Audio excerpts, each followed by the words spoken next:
Hey, how's it going, everybody?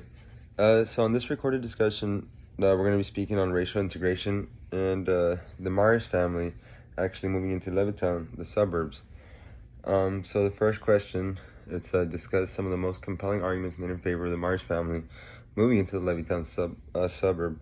So in my opinion, some of the most compelling arguments mentioned in the video is that the Myers family was mainly, I guess, portrayed as what everyone would portray African Americans back then. Like which was essentially who were meant only to be used, I guess, for slave labor work and stuff like that. Now, many of these white folks, and it seemed like these African Americans were meeting their same standard, if not better standards. It almost seems as if these Caucasian males kind of wanted to dismantle the population of the African American Negro race. Just because of the fact that it was associated with people of African descent and, what they were initially used for, which was labor work and stuff like that.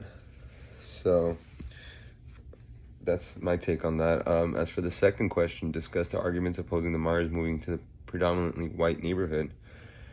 So in my opinion, the Myers family was at a loss to begin with, moving into this predominantly white neighborhood. One, because of past supporting evidence that we have seen in our history, and how these white folks would treat African Americans. Now that they were earning status through our nations and social structures and stuff like that, I guess people didn't like the idea of, their progressivism, and I guess just thought that they should only be stuck in their rut forever. You know what I mean? Like, they shouldn't have progressed. They didn't want anything with these people spreading these people would spread misinformation until they were met with facts and stuff like that, which supported the evidence that ultimately these African Americans weren't as bad as these people were making them out to be, and what have you.